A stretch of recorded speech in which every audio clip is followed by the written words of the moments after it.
ഇന്നലെ സംസ്ഥാന ഗവൺമെന്റ് വൈദ്യുതി ചാർജ് വൻതോതിൽ വർദ്ധിപ്പിച്ചിരിക്കുകയാണ്. ഈ വർഷം മാത്രമല്ല, അടുത്ത വർഷവും സാധാരണക്കാരായ ജനങ്ങളുടെ തലയിൽ വൈദ്യുതി charge അടിച്ചേൽപ്പിച്ചിരിക്കുകയാണ്.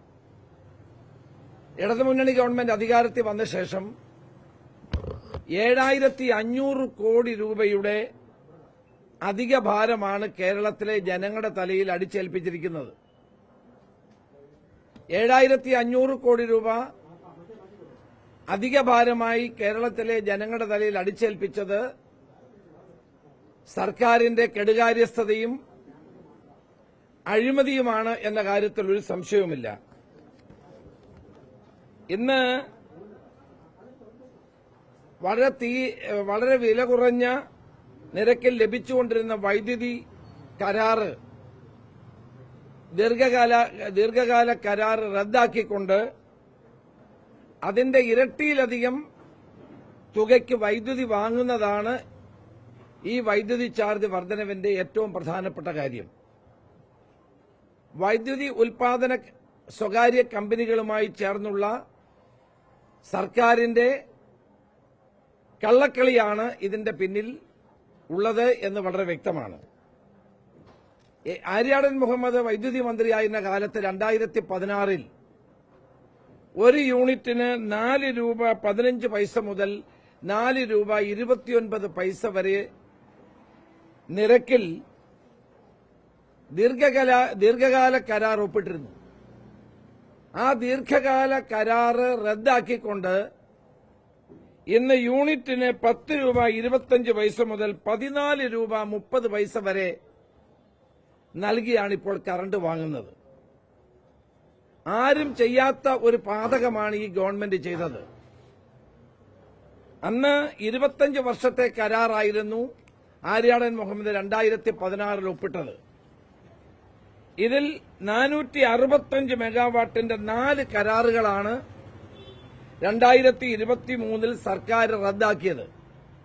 Jindal India power 150 megawatt 4.29, Jhabua 115 megawatt 4 രൂപ 15 പൈസ, Jhabua 2 100 megawatt 4.29, Jindal thermal power 100 megawatt 4.29, മൊത്തം 465 മെഗാവാട്ട് കുറഞ്ഞ വിലയ്ക്ക് കേരളത്തിന് ലഭ്യമാകുന്ന കരാറായിരുന്നു ആര്യാടൻ മുഹമ്മദ് 2016 വൈദ്യുതി മന്ത്രിയായിരുന്ന കാലത്ത് ഒപ്പിട്ടത്.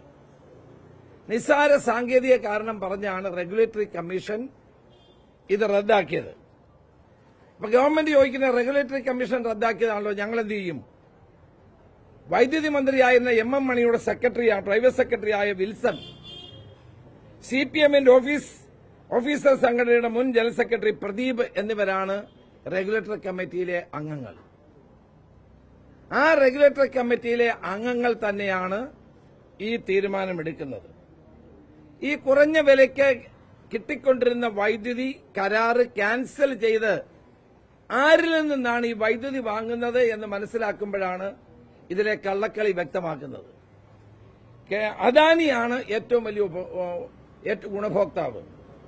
യൂണിറ്റിന് 10 രൂപ 25 പൈസ മുതൽ 14 രൂപ 3 പൈസ വരെ അദാനിയിൽ നിന്ന് 4 കരാറിലൂടെ ഗവൺമെന്റ് വാങ്ങുകയാണ്. 4 രൂപ 29 പൈസയുടെ കരാർ റദ്ദാക്കപ്പെട്ട ജിൻഡാൽ, രസകരമായ കാര്യമാണ്, 9 രൂപ 59 പൈസയ്ക്ക് വൈദ്യുതി നൽകാൻ തയ്യാറായി എന്ന ഹ്രസ്വകാല ടെൻഡറിൽ പങ്കെടുക്കുകയാണ്. എത്ര വിചിത്രമായ കാര്യമാണ് ഇവിടെ സംഭവിക്കുന്നത്. അപ്പോൾ കുറഞ്ഞ കരാറ് പ്രകാരം കുറഞ്ഞ നിരക്കിൽ വൈദ്യുതി കൊടുത്ത കമ്പനി തന്നെ വൈദ്യുതി കരാർ റദ്ദാക്കിയതിന്റെ അടിസ്ഥാനത്തിൽ 9 രൂപ 59 പൈസയ്ക്ക് വൈദ്യുതി കേരളത്തിന് കൊടുക്കുകയാണ്. ഇത് ഈ പിണറായി ഗവൺമെന്റ് കാലത്ത് മാത്രമേ ഇത്രയും വലിയൊരു അഴിമതി നടക്കുകയുള്ളൂ. അതായത് കേരളത്തിന്റെ പവർ പർച്ചേസ് ചിത്രത്തിൽ അദാനിയെ കൊണ്ടുവരാൻ വേണ്ടിയുള്ള നടപടിയാണ് ഈ ഗവൺമെന്റ് സ്വീകരിച്ചത്. UDF ഗവൺമെന്റ് കാലത്ത് വില കുറഞ്ഞ വിലയ്ക്കുള്ള കരാറുകൾ റദ്ദാക്കി എങ്കിൽ മാത്രമേ അദാനിക്ക് ചിത്രത്തിലേക്ക് കടന്നു വരാൻ കഴിയൂ. അപ്പൊ കേരളത്തിന്റെ പവർ പർച്ചേസ് ചിത്രത്തിൽ അദാനിക്ക് കടന്നു വരാൻ വേണ്ടിയാണ് 2016 ആര്യാടൻ മുഹമ്മദിന്റെ കാലത്ത് ഉണ്ടാക്കിയ ദീർഘകാല കരാർ ഇവർ റദ്ദാക്കിയത്. 2040 വരെ കേരളത്തിലെ ജനങ്ങൾക്ക് കുറഞ്ഞ നിരക്കിൽ വൈദ്യുതി കിട്ടുമായിരുന്ന ഒരു സംഭവമാണ് ഇവർ അട്ടിമറിച്ചത്. ഇപ്പോൾ അത് മാത്രമല്ല, ഇത് റെഗുലേറ്ററി കമ്മീഷൻ സംസ്ഥാനത്തിന്റെയും ജനങ്ങളുടെയും വിശാല താൽപര്യങ്ങൾക്ക് വിരുദ്ധമായിട്ടാണ് പ്രവർത്തിച്ചത്. ഇതിന്റെ പിന്നിൽ CPM ആണ്, ഇതിന്റെ പിന്നിൽ ഇടതുമുന്നണി ഗവൺമെന്റാണ്.